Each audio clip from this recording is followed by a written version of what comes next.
Today we're going to talk about Gardens of the Moon by Stephen Erickson, the first book in Malazan, Book of the Fallen.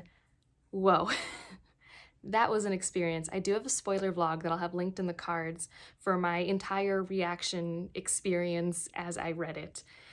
It was an experience. It was very unique. As I do in all of my reviews, I'll first talk about my general thoughts and my rating so that if you like The Art of Discovery, you don't want to know anything going into the book, you can at least know my thoughts, and presumably, I guess that's helpful in some way.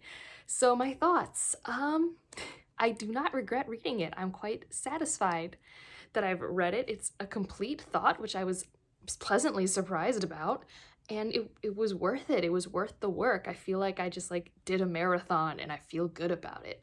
So that's my experience. And as we get into the review though, I will highlight things that'll probably be hit or miss for certain types of reader, because this is not a book for everyone. I mean, no book is, but this one especially is. Not to be gatekeeping, it's just that I can tell that if I were to give this to some of my friends, they would be very mad at me. So yeah.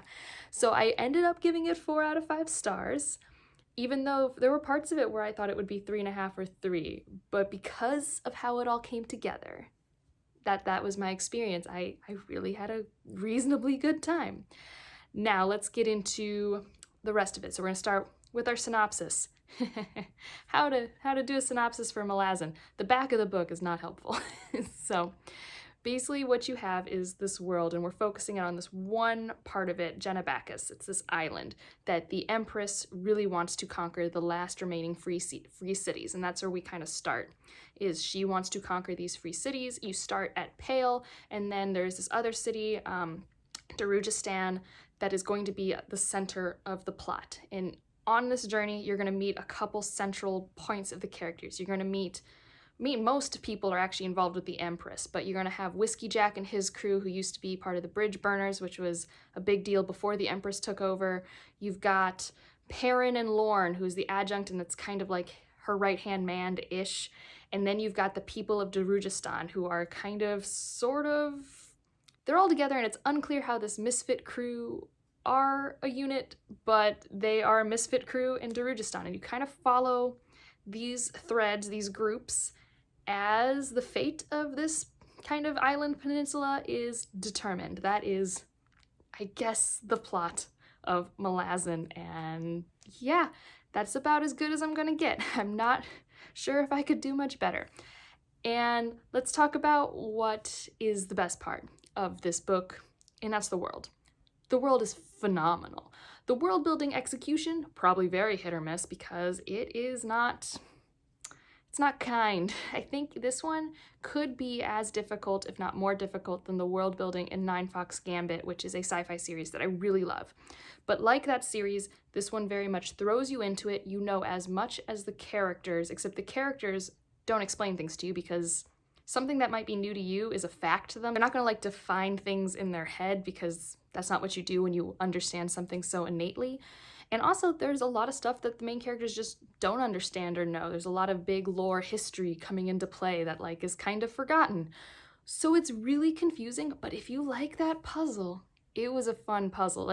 For me, I think I was able to keep a good grasp of everything that I'm supposed to know. There are lots of stuff I missed, there's lots of stuff that I don't understand, but I don't think I was supposed to. But the things that I was supposed to pick up on, I was able to connect, and it's just so cool. The magic is so vibrant and powerful, and I love when there's so much magic. There are different races that are so unique to races that I've usually read in fantasy. I've kind of gotten away from reading fantasy that had unique races because I was so exhausted with the traditional races that you see in fantasy. But these ones, although obviously inspired by those in some small parts, are their own unique thing, and oh, it's so cool. You have the Tisti Andi, you have the Moranth, you have so many things. And I just had so much fun exploring the world and the different types of warrens and the magic. And none of these words I'm saying will make sense, maybe even while you're reading it. But it's my favorite part of the book, especially just how big it chooses to go with the magic. I am here for it.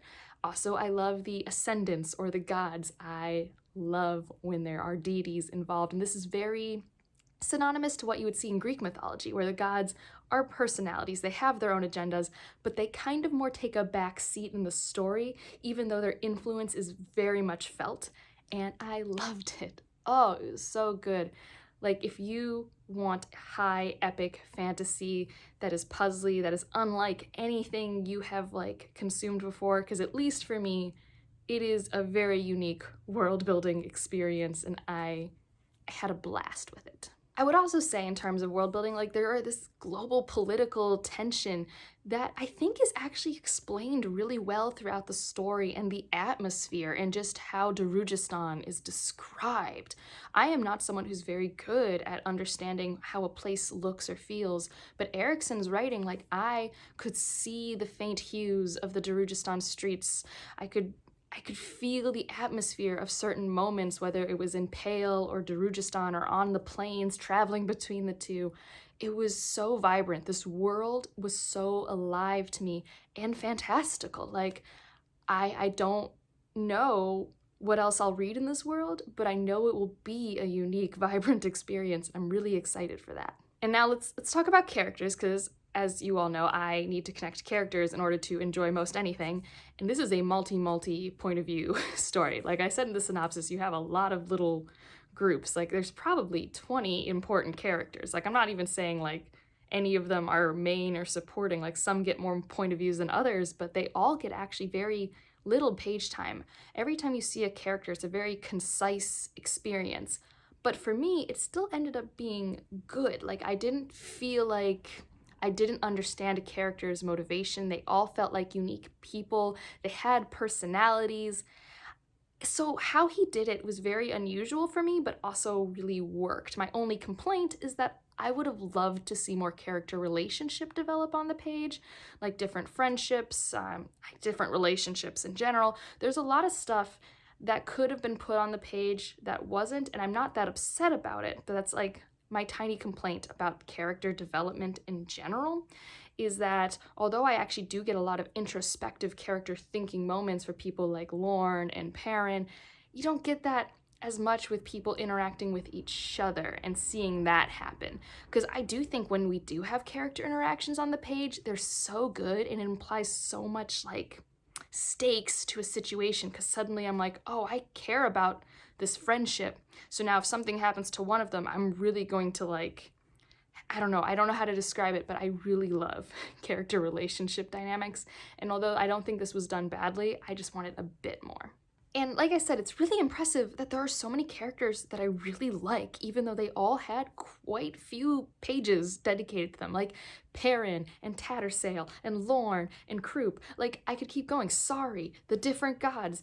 Like, there are so many characters. There's a character who doesn't even get a point of view that I really like. It's crazy how interesting he was able to make these characters with so few words. Now, that said, if you're someone who likes to get to know a character and spend a lot of time with them, that's not what's going to happen here. It's not very character focused. We aren't throwing the characters to the side, but they are meant to be there so that you can understand this moment in Malazan's history. You're watching through their eyes this important moment and how it unfurls and comes together. So they're not just there for the plot, but you are going to be looking at parts of the world that are important to you at a given time. You're not going to be looking at a particular character just because you want to and because that would be interesting, if that makes sense. So that could go either way for you as your reading taste. And also just jumping between characters, I feel can be jarring. So just know that, yes, it's multiple point of view, but it's like times 10 multiple point of view in my opinion. All right, now let's get into the plot and the writing kind of. So pacing.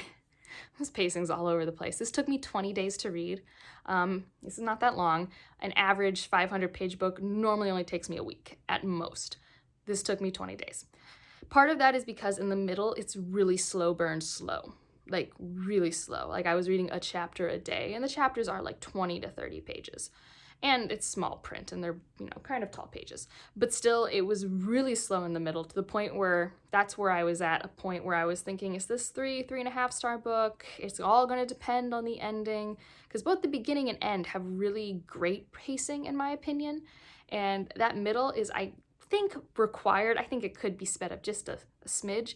But because of all of that build up and the laying the groundwork, the ending just hits something special.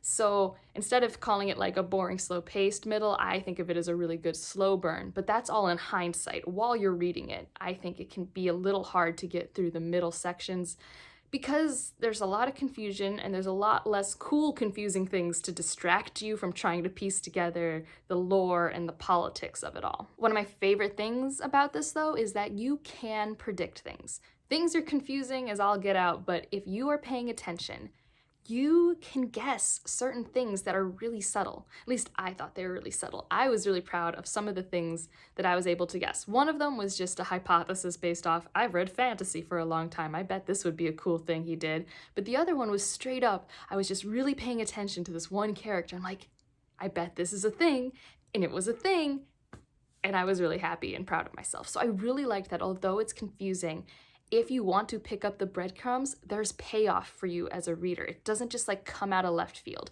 Now, there are some things that happen that are just like, you don't know the world, so suddenly you're like, oh, that was a possibility, that was a thing that could happen. But honestly, because it's so grandiose and just commits to the imaginativeness of magic and how cool and powerful it can be, I was fine with it. And I know it's a 10-book series with a really well thought out world building system, so I don't need to know all of the answers in this book. But that said, this book's a complete thought, and I love it for that. I did not know that. This could be the only book I'd ever read in this world, and I'd be really content. I'd still be curious and want to know more about the world, but in terms of the plot arcs that were introduced to me in this book, they all ended, and I felt really good about it. Like I said at the top of this video, I felt like I ran a marathon, and I made it, and I felt really good about it at the end. That all said, I've never run a marathon, but I have hiked a lot of mountains, so I felt like I hiked a 4,000 footer in New Hampshire, and I feel really good about it. It's probably a better analogy, because it was a lot of work, but it was worth it. Like, the view was worth it, sort of thing. So to end out this video, I figure the last thing I'll leave you with is, if you like this book, or if specifically the thing you like about this book is the weird, puzzly world building, the not spoon-fed to you, imaginative, chaotic world, I would pick up the sci-fi 9 Fox Gambit. Yes, I'm a 9 Fox Gambit stan on this channel, so this shouldn't be shocking if you've been around, but if you're new just because of this review, 9 Fox Gambit has one of the most imaginative science fiction worlds I'd ever read. In that first chapter, you are thrown into a battle, not dissimilar to Malazan, and you are given no context clues, no glossary, you just have to go. And it does work. Like, if you trust the writing, just like if you trust Malazan, it all works out. And I think those are the only 2 books that I've ever read that have used that part of my brain as much as it does. I'm sure there are more, I haven't read everything, but of all the fantasy and sci-fi I've read, those are the 2 that in that particular aspect are most similar. So if you've read Malazan, I don't know, do you think I'll be excited about the next book? I'm going to give myself some time because, like I said, these are not sprints for me. I need to give myself time or else I will burn out. But I know it's a different part, and I know I don't see these characters again for a while, but I am excited. And if you haven't read it, what are still like your questions about it? Are you still intimidated by it? Do you think it's something you'll pick up? And if you made it this far, leave a moon in the description for me, just so I can know you're here if you just want to let me know that. And otherwise, like if you like it, subscribe if you want to, and I'll see you in the next one. Bye.